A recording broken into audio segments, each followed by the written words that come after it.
Silahkan diisi dulu absen dan daftar penerima sertifikatnya. Bapak tunggu sekitar 5 menit. Nanti kita lanjutkan kembali. Silakan yang baru hadir, silakan absen dulu di Google Form. Linknya ada di Telegram.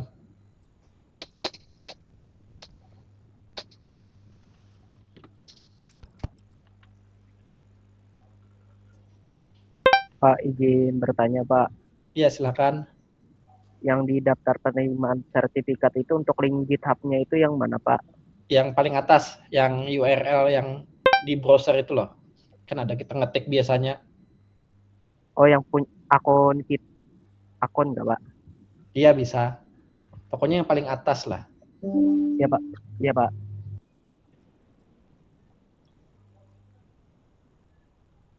Sensi 20.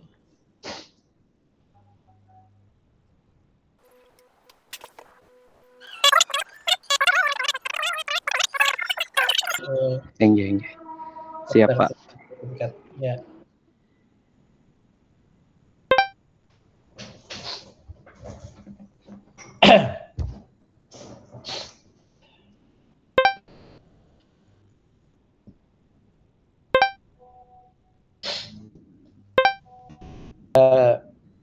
Kita langsung pertama kan kalian harus punya akun GitHub.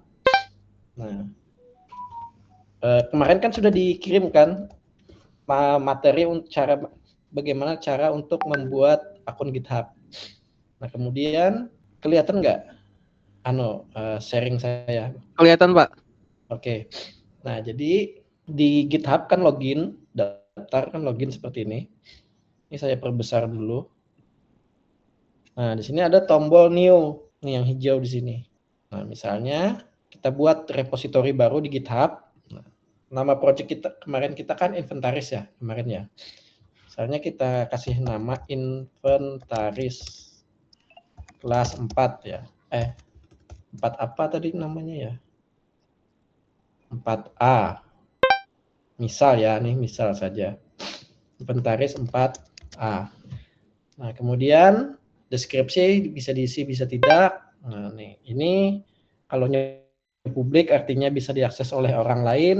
Kalau privat artinya hanya Anda yang bisa mengaksesnya. Nah, kalau sudah, create repository. Nah, nanti akan muncul seperti ini. Nah, tinggal diikuti aja perintah-perintahnya. Nah, kita buka project kita kemarin yaitu inventaris. Nah, ini inventaris ya. Nah, di mana kita menggunakan perintah git untuk mengupload ke GitHub, yaitu kita gunakan di terminal, pastikan berada di folder inventaris. Nah, kalau kalian pakai Laragon, kalian bisa gunakan itu di fitur Laragon kan ada tuh terminal. Saya bukalah. Nanti kada paham susah.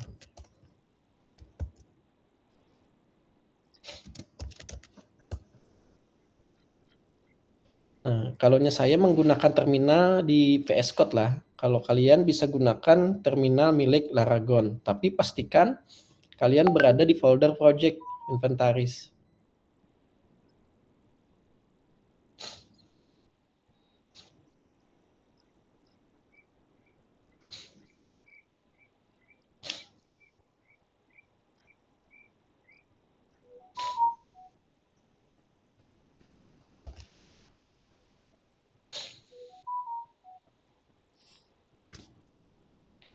Nah, di sini. Nih, terminal ini. Klik. Oke. Oke.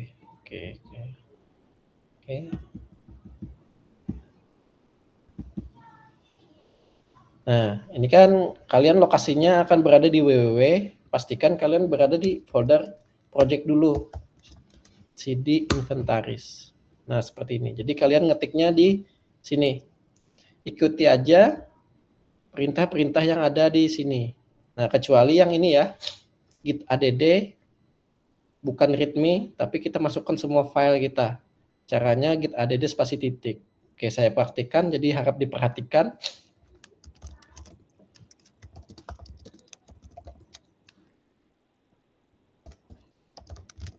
Oke, pertama perintahnya yaitu adalah git init. Nah, jadi git init, git spasi init. Nah, jadi dia akan membuat menginisialisasi repository. Nah, di sini warnanya hijau. Kemudian kita lanjutkan perintah git add. Bukan readme ya. Readme ini satu file aja. Kita akan memasukkan semua filenya. Caranya git add spasi titik. Nah, titik ini artinya masukkan semua file yang di project inventaris untuk diupload ke GitHub. Kalau sudah enter. Nah, ini sudah selesai. Kita lanjutkan lagi ke perintah berikutnya yaitu git commit.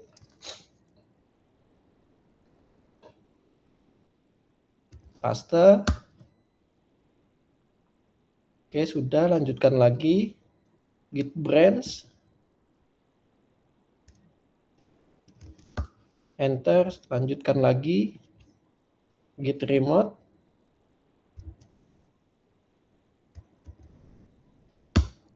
Enter, lanjutkan lagi. Nah, ini yang terakhir git push.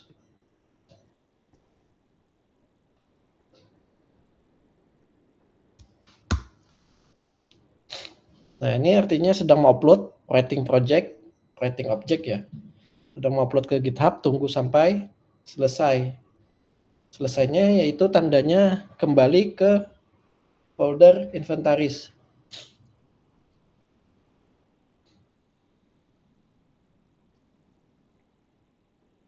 Nah, ini artinya sudah selesai. Bagaimana cara ngeceknya? Kalian bisa buka ini repository kalian yang ada di GitHub, kemudian di refresh. Nanti file-filenya akan ada di sini. Nah, ini file-file yang telah diupload. Nah, URL yang dikirim adalah yang paling atas ini. Ini URL-nya. Ini yang dikirim ke Google Form tadi, yang daftar penerima sertifikat.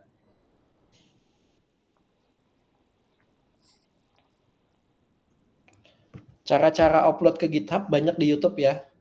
Simple aja, banyak sekali. Ada pertanyaan lagi? Pak, izin bertanya lagi. Untuk deadline pastinya terakhir kapan Pak pengumpulannya Pak? Kalau bisa Senin itu sudah selesai ya, karena supaya apa? Supaya cepat juga sertifikat kalian keluar. Oh, baik Pak. Ya.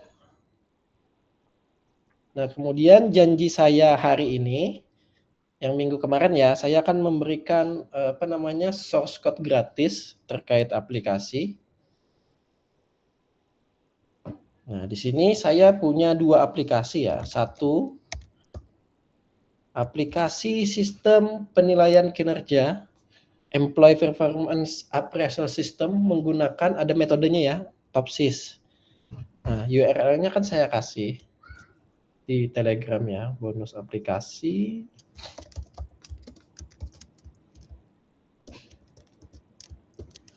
Surname.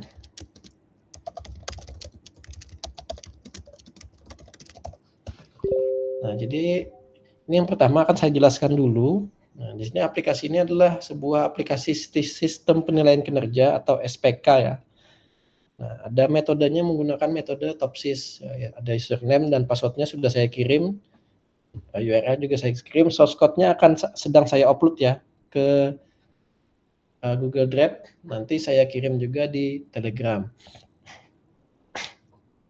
Ini sebagai kalian ya, sebagai kalian untuk latihan latihan untuk PKL atau TA atau nanti skripsi juga.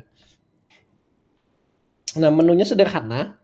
Ada menu user, ada menu pegawai, ada menu kriteria, penilaian, nilai TOPSIS dan laporan. Nah, di sini dashboardnya seperti ini, sederhana aja.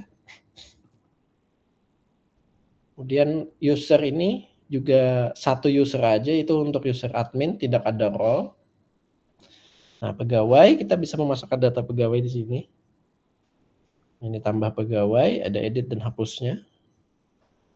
Ada kriteria. Nah, karena menggunakan metode Topsys, jadi kriterianya itu ada 4. Sebenarnya kriteria bisa lebih dari 4 ya. Cuma ini paling sedikit. Ada kedisiplinan, kejujuran, tanggung jawab, loyalitas. Nah, di mana-mana kalau menggunakan metode itu pasti ada bobot. Nah, bobotnya bisa kita setting 40%, 30, 20 atau 10. Tergantung keinginan kalian masing-masing ya. Nah, di metode Topsys itu ada 2 jenis tipe. Tipe kriteria maksudnya itu ada benefit, ada cost. Sini. Nah, kemudian ada penilaian. Nah, penilaian ini adalah setiap pegawai kita nilai kriterianya. Nah, di sini status penilaiannya lengkap. Ini ada tombol aksi nilai di sini.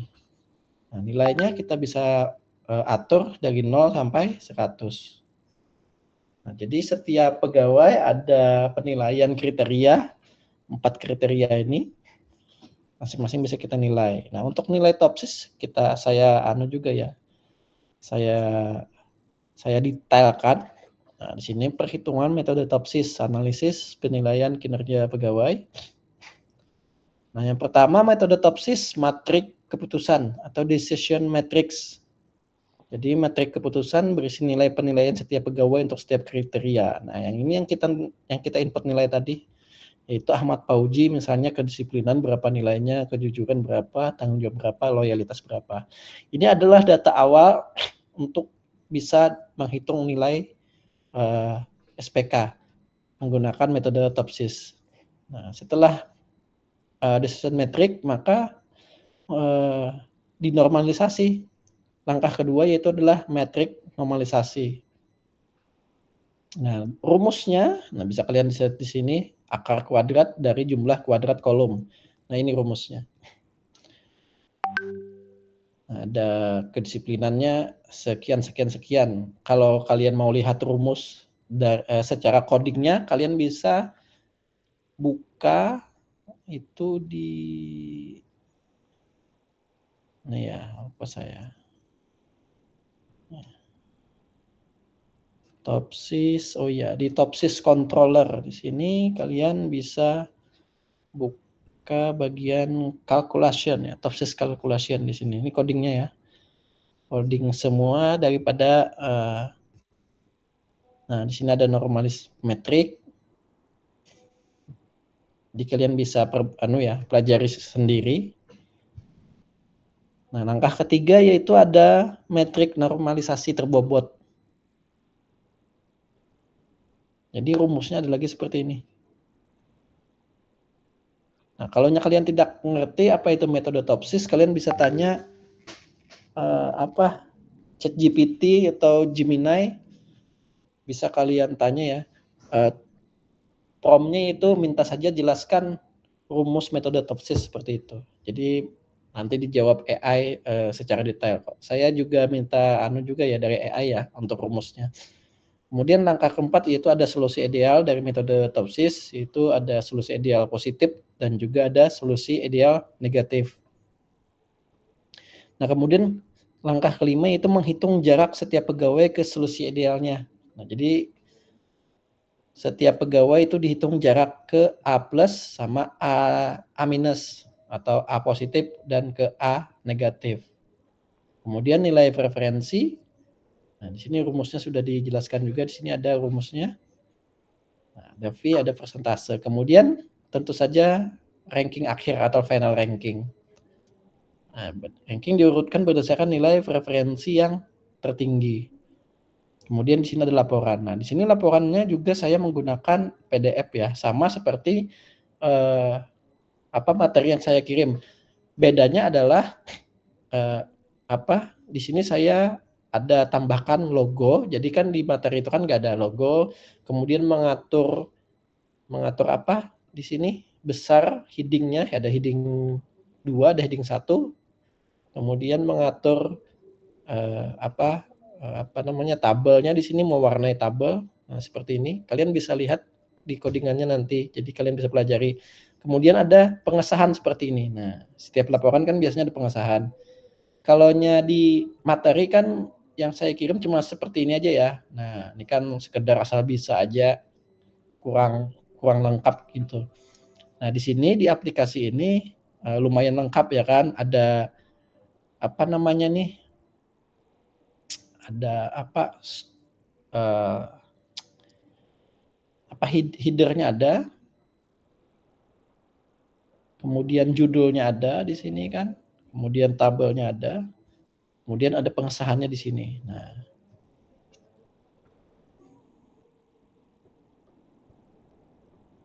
sama ya.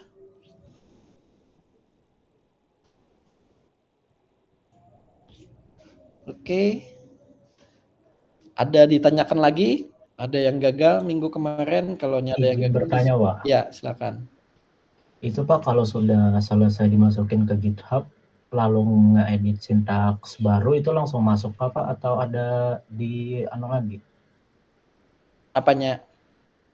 Untuk codingnya kan yang kemarin belum selesai untuk membuat Ya. laporannya, tapi sudah dimasukkan filenya ke dalam GitHub itu Iya, otomatis masukkan langsung aja. masuk aja Pak? Iya, otomatis masuk. Nanti tinggal diupdate. Diupdate aja GitHub-nya nanti. Oh ini terima kasih Pak. Ya.